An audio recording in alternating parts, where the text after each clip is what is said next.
Welcome back, everyone, to part 2 of our Introduction to Conscious EFT. We are your hosts. My name is Jen Cincurak. And I'm Nancy Forrester. And we are super excited to bring to you today this second episode because we're going to talk about why learn this EFT. And of course, we're going to show you how to do it if you're new to it and you've not used it before. So Nancy, you have a really beautiful way of explaining why do this, because we have so many other really great tools in our tool belt, like the yoga and the mindfulness and all the other myriad therapies out there.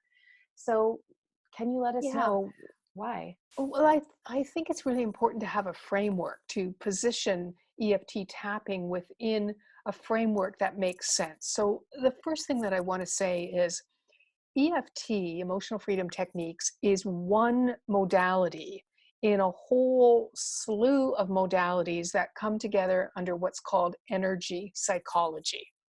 And what's common about all of these modalities is that they deal with the energy system of the body, the subtle energy system. You know, it's often talked about in terms of meridians and chakras, but it really is this subtle system of energy that flows through the body. So we have all of these modalities within this framework called energy psychology.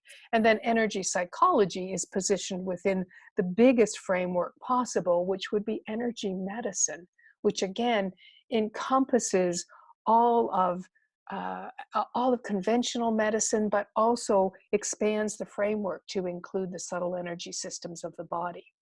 And so I like to talk about this framework as being the 3 E's. And the first E is that everything is energy. And I love the reaction I get from people these days when I say everything is energy, and they go, duh, right? Because back in the day, I would say everything is energy, and they would go, you need to have a rest, dear. I think you're overly stressed. But we know now that the life force is an energy which flows throughout the body, and that it does that with every breath, it does that with every beat of our heart, and that's what keeps us alive. When that energy flow is no longer flowing, that's an indication that we're no longer sitting in this physical body, right? And so one of my favorite things to do is I have a little demonstration here. Okay, you know, all the science people are going to go, well, and they'll start to talk to me about all this science stuff, but just stay with me. This is just kind of a fun and playful thing. This is something which is known as the energy stick. And so we are all energy. Everything is energy. If I hold the 2 ends of this energy stick, and this never gets old, right? You can play little tunes. Which just shows that there is this flow of energy that's moving through my body, such that I can actually light up this little energy stick. This is it's a toy, actually. You can get it on Amazon. It's about $10. And I use it in presentations with people of all ages. Children are just delighted by this, and adults as well. One of the things we like to do in person too is come into a circle and hold hands in this circle. And then one person holds the energy stick, one side of the energy stick, and the person that they were holding hands with grabs the other side of the energy stick. And you see the energy stick turn on as the energy flows out through into the entire circle. Yeah, big circuit. A huge, big circuit, right? Showing that we are literally all connected as human beings through this energy that works through our system. So that's a huge, huge, big idea. You know, in science, we would get into the quantum field and the quantum mechanics and all of that stuff. But for our purposes, it's just everything is energy. We are energy beings. And so emotional freedom techniques allows us to pay attention to that energy field at the same time as the second E, which is emotion, and how emotion is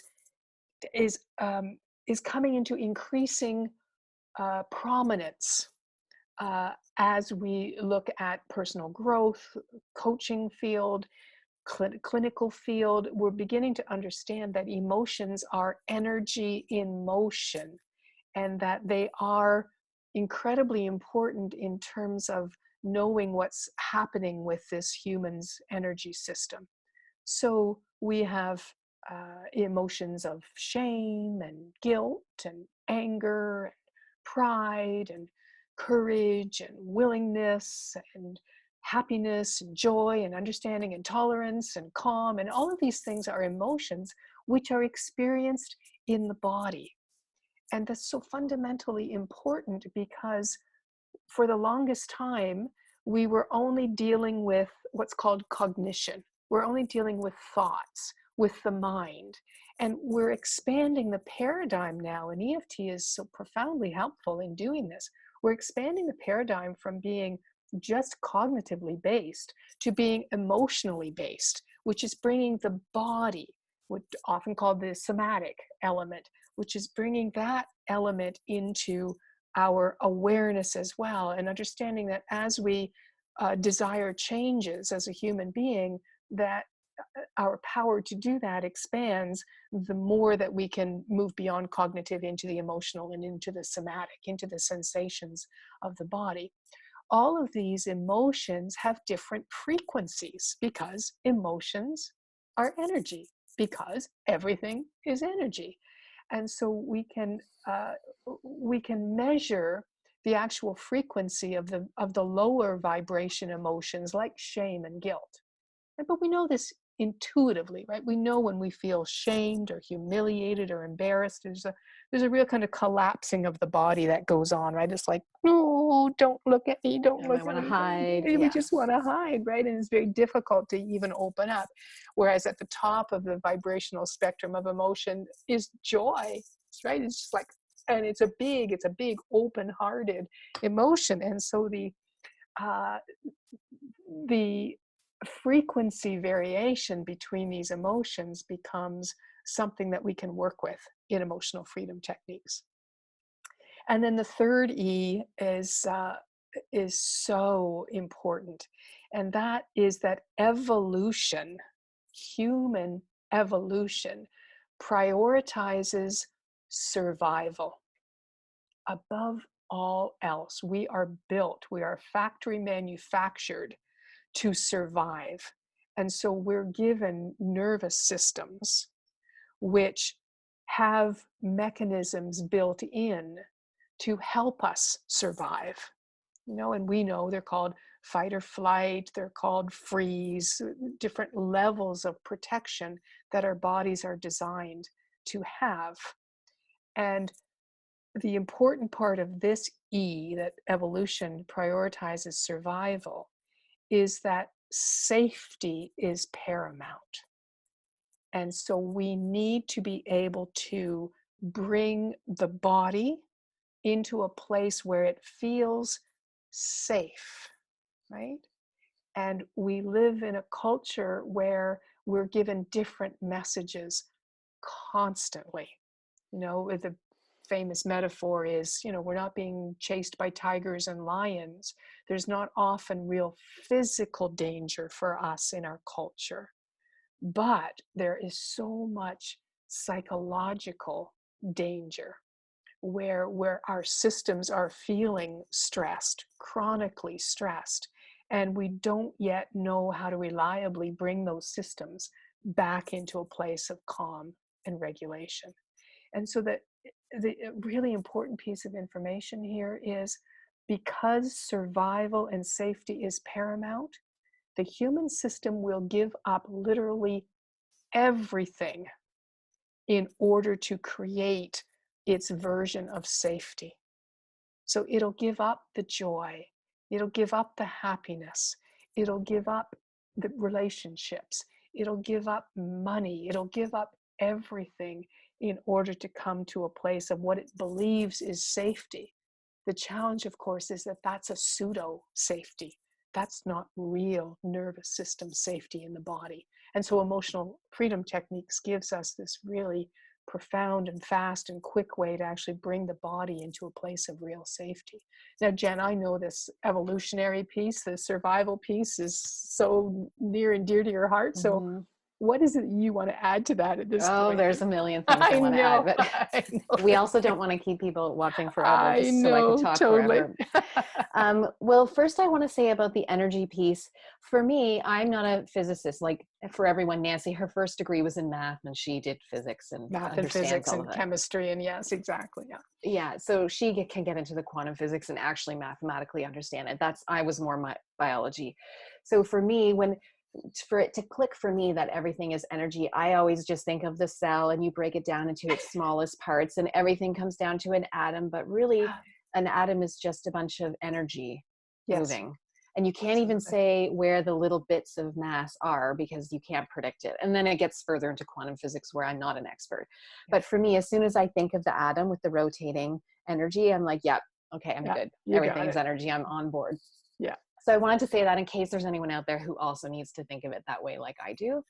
But about this safety piece, there's this thing in psychology, I guess, is the world's called the negativity bias. yeah, And this is just that whenever your brain releases the stress hormone cortisol, your brain is set to remember that, wire that in and remember that so strongly. And this is like a basic survival technique. And that's why you might have heard before, for one criticism, you need to have 10 or 20 compliments to balance it out. right. And it's really because your brain is always trying to survive. So I loved everything you said about that.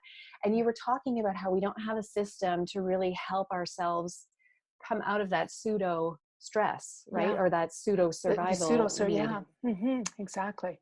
which is Yeah, where EFT steps in.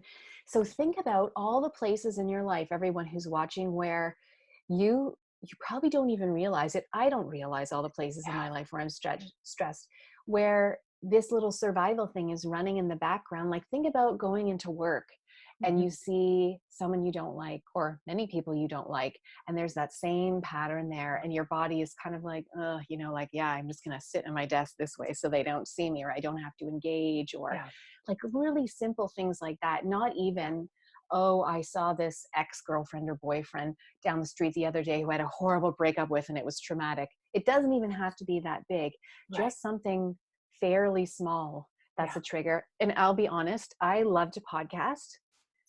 Not, I'm embracing video here. So beforehand, I was tapping and like Likewise. it's okay to be on video because you get to teach more people and so Yeah, on and so forth. So even that, because we've been doing this work for so long, I can realize every time I have to do a video, boy, is there a lot of, I don't want to do this. I can that's just right. feel I'm talking myself into it feeling. So can you Yeah, imagine? So this is something, yeah, I need to work on, but I know that I can work on it and feel better. So think about all the ways in your life where you have the proverbial tiger that yeah, you're trying to stay away from or run away from, where maybe you don't have to. yeah, exactly. And the challenge becomes in our culture, we're conditioned to pretend that none of this is happening, right? It's like every time you have a so-called negative feeling, right? Which is not a way I like to speak about emotions, but it's the way our culture speaks about them. When we have these negative emotions, it's like all the messages are suppress it, you repress it, don't feel it, it's not safe to feel it, just pretend it's not there, it's weakness to feel it. We've just got this huge cultural conditioning around emotions, which then all gets stored, right? Because that energy is not being allowed to flow through the body. And so that's one of the ways that the body then becomes into this place where it feels like it's not safe. It's not safe to feel emotions. It's not safe to be me. It's not safe. It's not safe. It's not safe. And little by little, right? All the Mhm. joy and the happiness and the confidence and the calmness and the connection and the collaboration and all of those things just start to get whittled down and down and down. Energetically, based on vibration and based on frequency, we then begin to live in the energy of the emotions like anger, resentment, irritation, frustration, impatience, guilt, shame, and so on and so on. But emotional freedom techniques gives us a way to start going backwards on all of that and start releasing all of that buildup. And I wanted to add to that, one of the ways that we compensate for people who are really into more like the world of positive psychology and that sort of thing is Mhm. sometimes people are really into, let's say, an affirmation, or I don't Yeah. want to think about the negative because that really wires it in. And fair enough, the more you go over thinking about things that are bad, the more you strengthen that. Yeah. Mhm. Yep. But I think what sometimes we miss is that while we're trying to say, no, I am my perfect weight and I'm super healthy and I have the partner I dream, et cetera, in this very positive, affirming way, Right. and that there's the voice underneath who's like, no, you don't. Yeah. And so sometimes if that voice is there, that's what you're reaffirming. At the same time, you're Absolutely. consciously trying to affirm this. Absolutely. Unconsciously, what's happening is that you're just Yeah. making that highway a super highway. Exactly. You're trying to pretend that what is isn't. And that's the suppression repression piece, right? Because what some Right. people might call the negative thought about, yeah, right, I'm going to weigh my ideal weight. I don't think so, sweetheart. Right? That's actually a voice of truth. That voice is there. And so it's not that we go and focus on that. We acknowledge it. Right. And I want to Right. say you and I have no issue with positive thinking or Oh gosh, any of no. that. That's That's wonderful. oh What we're totally. saying is you can use this technique to make it so much more powerful. Yes, exactly. Mhm. Mhm. Exactly. So Oh, speaking of this test technique, yes. can we get into showing people what it is? So for those Yes. of you who haven't done tapping before, Nancy's going to lead us through, and I might pipe in here and there to tell us what is it. Yes, exactly. And I just want to say to people, this is a very, very simple thing that we're going to teach you. There are 9 points on the upper part of the body, and we're just going to tap on them quite gently. However, it may be that you're in a very, very small percentage of people that this would not actually be a safe thing for you to engage in, that there might be just so much going on for you that any kind of a self-help tool is not a good idea. So it's not necessarily just about EFT. It's about asking you to take care of yourself and check in with your medical and mental health people if you have any questions at all before you join us in this tapping round. Okay, Jen, you'll be my trainee person. I will be your trainee person. Okay, great. And this is the tip of the iceberg, right? There's so much more to come, but we have to start with the very, very basic stuff. So here's the basics. So the first point is going to be on the side of your hand, right here, about in the middle, and you're just going to use maybe 2 fingers, and you're just going to tap on the side of your hand. And you can't overdo this.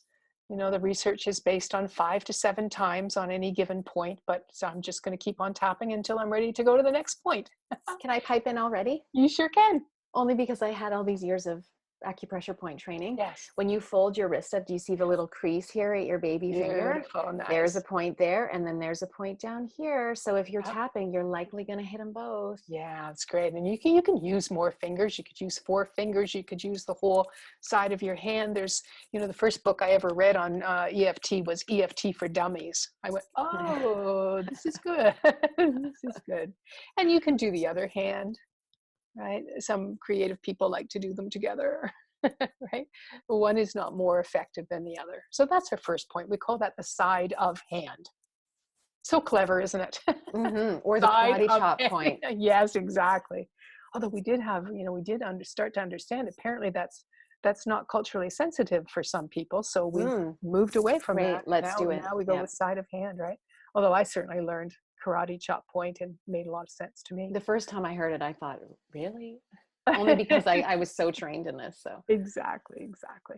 So then the next point is going to be our eyebrow point. So right here, right where the hair starts. And again, you can do both if you want, or you can do one, or you can do the other. And you're just going to tap here. Just suit yourself.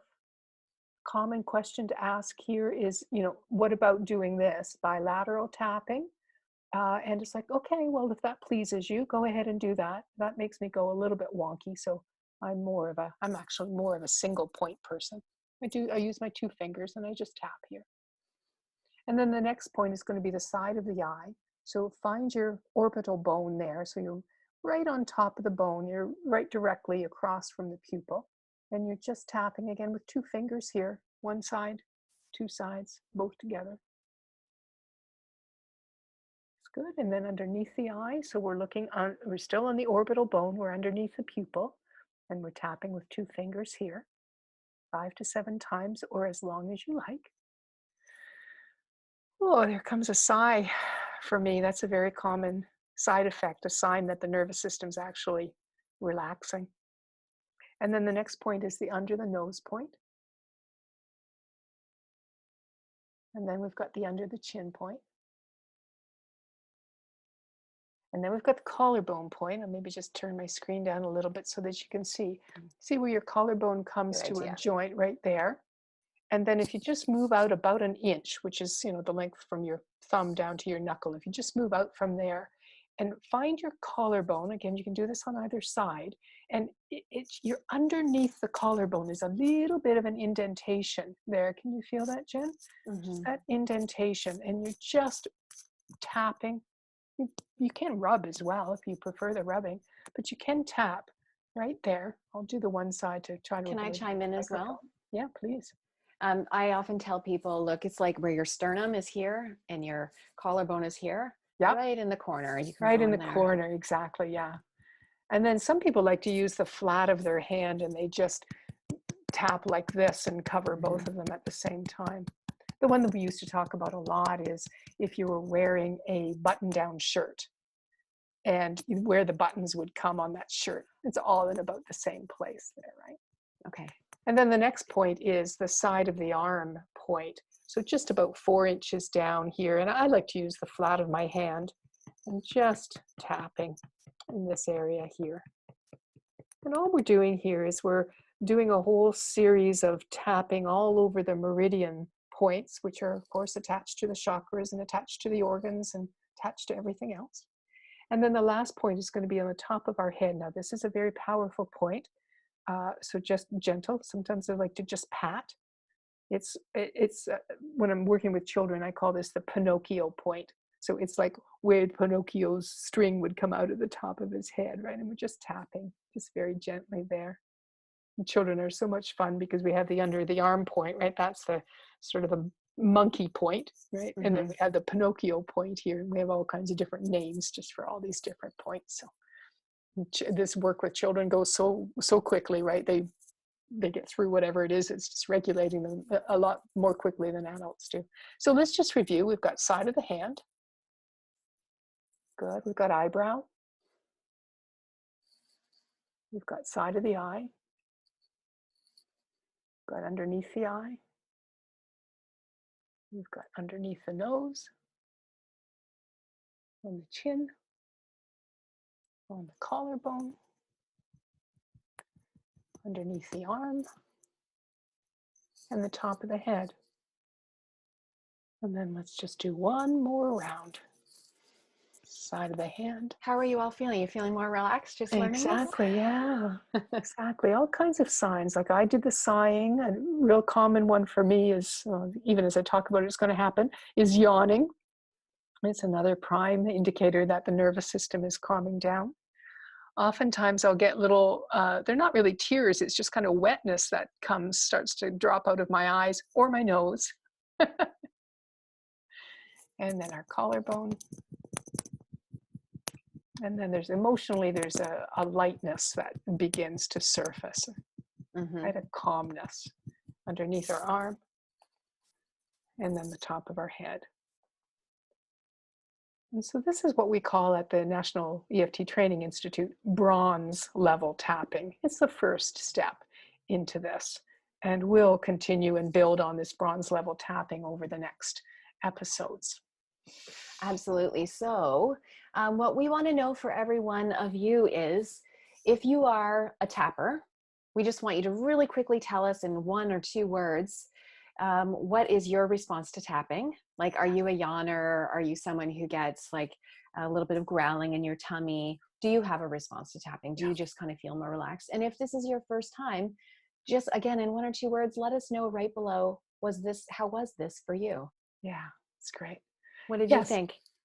And so in our next episode, we're going to get into a little bit more of what Nancy was already talking about, like what happens to your body and what's going on with your nervous system. Again, we're going to try to not get too science geeky about this so that no one gets bored, or try to make it really interesting for you. Um, and just see how we're going to start to exemplify what happens in real life, and you're going to start to feel a little bit more like, oh, so this is how it can be applied. So Yeah. stick around for our next lesson when we start breaking that down in episode 3. Awesome. Thanks, Jen.